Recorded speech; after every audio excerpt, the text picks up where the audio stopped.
किया व्यर्थ जाता नहीं। डॉक्टर साहब, ये तो वैदिक सिद्धांत है कि जो भी, यदि मैं गलत संकल्प लेकर करूंगा तो भी मुझे मिलेगा, यदि अच्छा संकल्प करके करूंगा कुछ भी तो भी मुझे मिलेगा।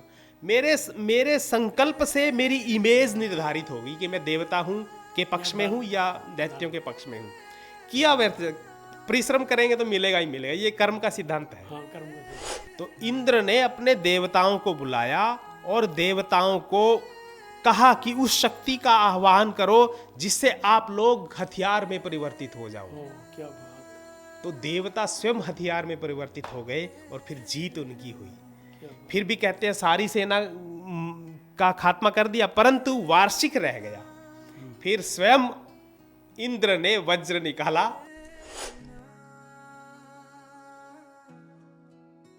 नमस्कार, प्रेरणा वाणी केंद्र से मैं जय भगवान सिंगला और हमारे साथ हैं आपके चिर परिचित अरुण पराशर जी। पराशर जी, आपका बहुत बहुत स्वागत है। धन्यवाद। पराशर जी, हमने ऋग्वेद में ऋषियों की, मुनियों की, देवताओं की चर्चा की जी। तो आप मेरे को ये बताइए, क्या कुछ ऐसे देवताओं के कुछ कार्य हैं जिससे मनुष्य जाति का कल्याण हुआ हो या उनका मार्गदर्शन हुआ हो या उनसे उनको कुछ प्राप्ति हुई हो, ऐसा कुछ है? हाँ जी, बहुत, मतलब ऋग्वेद तो है ही कि देवता अपने जो स्तुति करने वाले, अपनी स्तुति जिनसे सुनते हैं, उनकी सहायता के लिए हर पल तैयार रहते हैं। और डॉक्टर साहब, इतना ही नहीं, ये जो एक प्रकरण आता है ऋग्वेद में कि देवता इतने खुश हुए किसी एक व्यक्ति से कि जब लड़ाई चल रही थी तो वो हथियार बन गए। क्या बात। मतलब देवता तो कुछ इतनी शक्तियों से संपन्न लड़ाई है, देवताओं ने लड़ी, हथियार खुद हथियार बन गए। मतलब अधिभौतिक जो शरीर है वो अधिदैविक में इस तरीके से परिणीत हो गया कि वो यंत्र बन गए। क्या बात। मतलब यहाँ एक किसका है बताओगे जरा? वो है एक अभ्यार्थी नाम से, प्रस्तोक और अभ्यार्थी, ये सृंजय नाम से एक राजा था, उसके पुत्र थे। और ये स्वाभाविक है कि दैत्यों का तो विरोध रहता ही है कि जब भी कोई अच्छा काम करने लगे तो उसमें ये तो टांग अड़ा, हाँ मतलब रोड़ा अड़ाना ही अड़ाना है उन लोगों ने। तो क्या हुआ, एक बार ये दो राज्य ऐसे थे, ये रोज बड़े प्रसंग नहीं है जो ये राजा आपस में, जो अच्छे राजा हैं वो आपस में यदि मैत्री कर लेना तो बुरे लोगों की मतलब अंदर से ऐसा ईर्ष्या हो जाती है। तो प्रस्तोक और जो ये संजय पुत्र थे, ये अपना अभ्यर्थी, उन दोनों राजाओं में इतना तालमेल था और इतने अच्छे राजा थे, अपनी प्रजा को पुत्रवत पालते थे।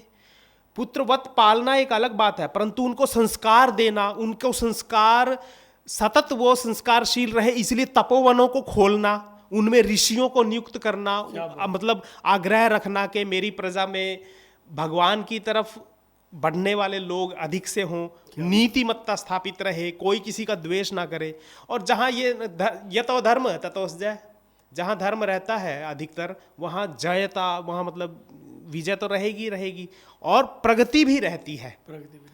तो उस प्रगति को देखकर दैत्य को बड़ी चिढ़ हुई।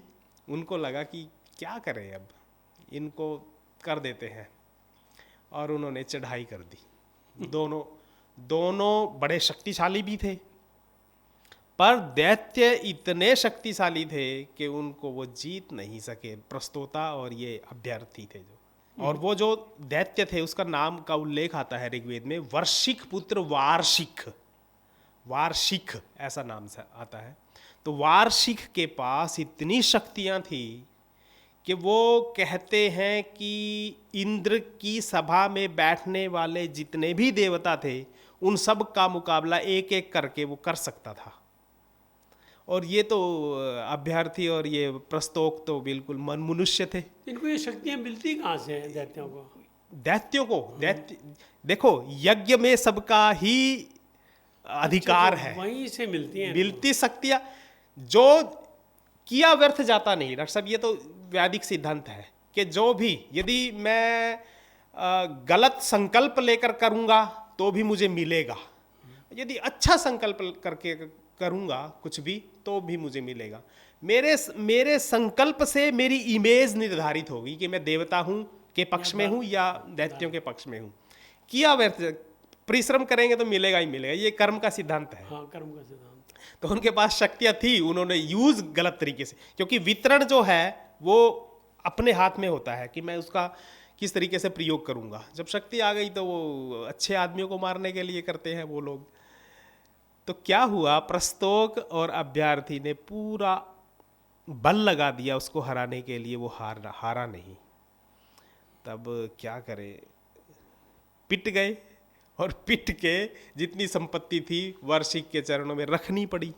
वो संपत्ति तो बहुत कमाते थे, इधर उधर जो भी गलत लोग थे कि आपने किस तरीके से ये कमाया है उसको टैक्सेशन दो, किसी भी तरीके से, मतलब वार्षिक लेकर शांति से बैठ गया, अपनी विजय का उत्सव मनाने लगा। अब ये दोनों मित्र थे, ये सोचने लगे क्या करें। तब उनको ध्यान आया कि एक गलत हो गया हमसे, कि हमने इतने दिनों से हमारे जो कुलगुरु हैं भरद्वाज, उनको ना तो आमंत्रित किया, ना उनसे किसी प्रकार की सलाह ली, मंत्रणा ली, जबकि ये तो बनती है। हमारे जो दिशा निर्देशक है, यदि हमें ना भी चाहिए तो भी उनको नमस्कार करने के बहाने हमें मिलना चाहिए, हाँ, उनको जाकर मिलना चाहिए, मार्गदर्शन लेना चाहिए। मार्गदर्शन मिलता ही है। फिर यदि चले गए तो दोनों गए भरद्वाज के यहाँ। कैसे आना हुआ इतने दिनों के बाद कि हमें क्षमा कर दो, हम आपको हर एक अनुष्ठान में आपकी उपस्थिति होनी चाहिए, परंतु हम अकृतज्ञ, मतलब कृतज्ञ हो गए हैं कि हम भूल गए आपको। तो ऋषि तो शांत और बड़े प्रसन्न हो गए। उन्होंने कहा कि कोई बात नहीं, मैं समस्या बोलो आप। समस्या कही कि ऐसे ऐसे करके वार्षिक हमें बहुत तंग कर रहा है, हमारे यहाँ सब कुछ है, धर्म, हम चाहते हैं कि हमारी प्रजा धर्मनिष्ठ बनी रहे, और वार्षिक नहीं होने देना होना मतलब कुछ ना कुछ रोड़ा अटकाता ही है, और अब तो युद्ध में हरा दिया हमें। हाँ, तो उसने कहा अच्छा चलो मैं करता हूँ कुछ, शांति से बैठो आप लोग। तो वो चले गए और कुछ हुआ नहीं, ना तो ऋषि आए, ना कोई उनका भेजा हुआ संदेशा आया, सब कुछ यूं ही चल रहा है। तो उनको लगा कि ऋषि ने तो, हाँ ऋषि ने तो हमें मतलब भुला दिया।